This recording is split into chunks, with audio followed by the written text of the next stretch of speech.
Thank you for joining us. I'm Michelle Relaford. And I'm Everett Cassimy. If you are just waking up with us, we want to get right to breaking news. Overnight, the Vatican announced Pope Francis has died at the age of 88. Con profondo dolore devo annunciare la morte del nostro Santo Padre Francesco. He is saying it is with profound sadness that they announced the death of the Holy Father. I want to give you a live look now at St. Peter's Square as the world reacts to this news. We have live team coverage for you this morning on the Pontiff's passing. NBC5's Sandra Torres is breaking down the legacy that he leaves behind. But first, we want to get to Lisa Chavarria with what we know so far on this sad morning. Lisa. A very sad morning, Evrod and Michelle. What we're learning from the Vatican is that Pope Francis died at 7:35 Rome time. That would be 12:35 Chicago time. And we're just outside of Holy Name Cathedral. We have yet to see any mourners or the faithful arrive just yet to the church, but the first mass is set for 7 o'clock this morning. Pope Francis, he had many nicknames: the People's Pope, the Maverick Pontiff, the Outsider Pope, and the Great Reformer. We did receive a statement from Cardinal Blaise Cupich. Take a look at this. He said, in part, quote, "As we mourn his passing, I ask that God comfort us, but also strengthen us to remain steadfast in carrying on the work of restoring our church's place in the world as a source of hope and an advocate for those in need." Looking at the Pope's final day, the 88-year-old pontiff was unable to lead Easter Mass, but he arrived in the Pope-mobile to greet some of the faithful. He then appeared in his wheelchair and briefly spoke on the holiday to the crowd of thousands below in St. Peter's Square. His last words to the public were, "Brothers and sisters, happy Easter." Pope Francis had been recovering from double pneumonia. Also yesterday, Vice President J.D. Vance briefly met with the pontiff at the Vatican. Pope Francis gave Vance 3 big chocolate Easter eggs for the vice president's 3 young children, as well as a Vatican tie and rosaries. This comes as the two publicly sparred over the Trump administration's migrant deportation plans. Back out here live outside of Holy Name Cathedral. Again, the first mass is set for 7 o'clock this morning. We are waiting to see when mourners will begin to arrive in this area. That is the latest from Holy Name Cathedral. Now let's head over to NBC5's Sandra Torres. She is live in Des Plaines at the Shrine of Our Lady of Guadalupe. And Sandra, the thing that should be of note, especially for those who are not Catholic, is that Pope Francis was the first Latin American pontiff in the Roman Catholic Church. So such a big deal for those in that area where you are.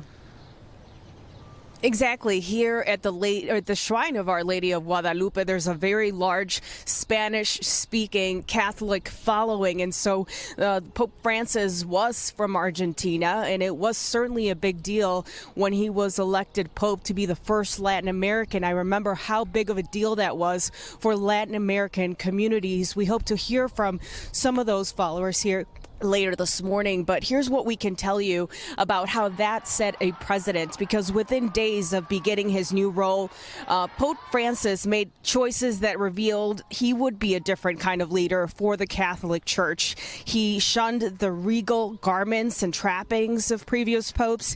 He paid his own hotel bill in person. He came from very humble beginnings in Argentina, so he chose to live in a very modest apartment instead of the lavish papal residence.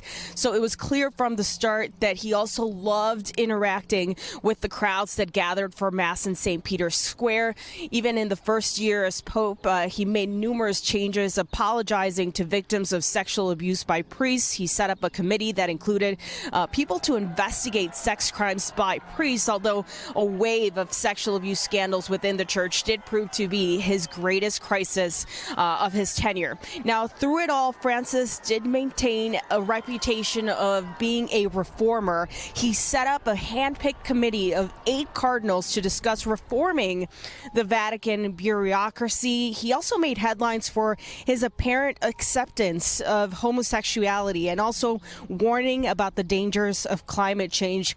And also, he spoke frequently about the importance of women in the Catholic Church, even hiring women to higher offices within the church. So those are some of the things that are part of his legacy. The Pope never visited Chicago, but he did visit the United States back in 2015, stopping in Washington, in New York, Philadelphia as well. And you heard Marianne talk about how many Chicagoans traveled to those cities to witness that moment as well, and it was very special for many of them. We are hoping to hear. We have reached out to the folks here at the Shrine of Our Lady of Guadalupe to see if there will be any special masses today in honor of Pope Francis, and we'll make sure to keep you posted if we find out anything. For now, we are live here in Des Plaines. Sandra Torres, NBC5 News. All right, Sandra, thank you very much. And we want to bring in Marianne Ahern. Let's talk more about that point that Sandra just made about the Pope's stressing the importance of women and their role in the church, as he is largely considered a Pope in his papacy, wanting to bring people together and bring people, into the fold. He faced a lot of resistance over that. He did. He saw the church as a field hospital and said that we need to reach out to the marginalized.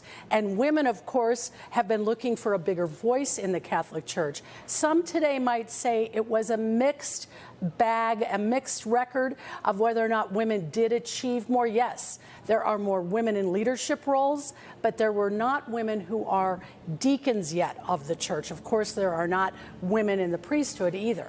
So there are those who are saying when the church is facing this very difficult time of looking for more priests, would they, I've asked this question so many times to church leaders, would you ever consider, ordaining women? And so far that is a no.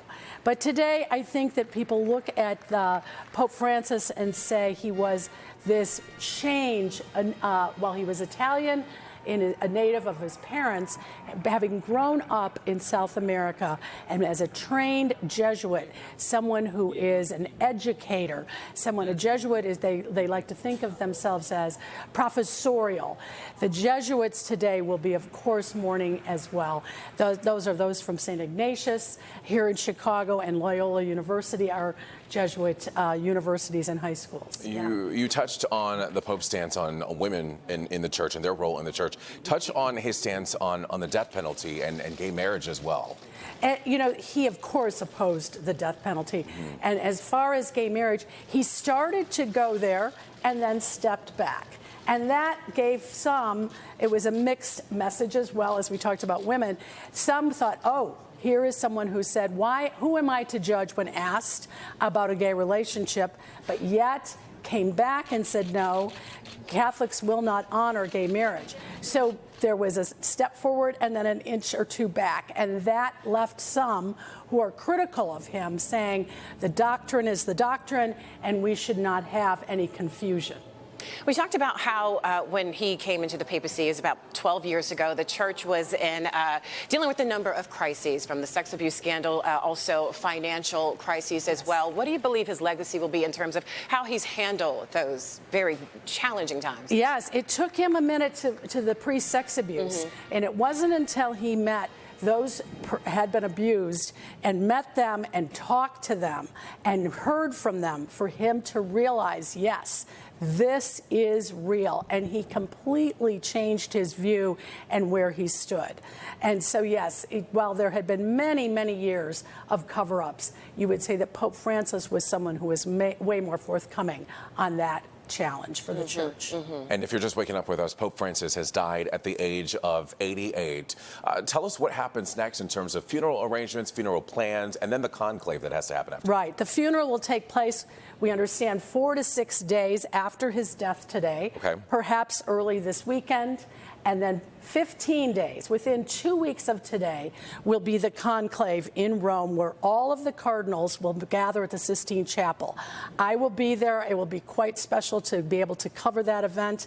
We will be there to find out who is next. Will they choose someone like Francis, or will they turn the page and go back to someone who is more conservative? And that is the big question of the day. And this conclave will take how many days? It could take 2 or 3 days. Okay. Yes, they meet at the Sistine Chapel. They vote 3 times a day. They bring in no phones, no tablets, no communication. And until they have a majority to decide of who will be the next, there are all kinds of names mentioned already. Don't trust any of those lists. Wait and see what happens. And wait until we see the smoke. Right, Yeah. wait until we see the smoke. The white smoke tells us that there is a new pope. Marianne, thank you so much for your perspective, as always. Yes, and of course, we're going to have continuing coverage for you on the death of Pope Francis throughout the day on our website, NBCChicago.com, and also on our free NBC Chicago app.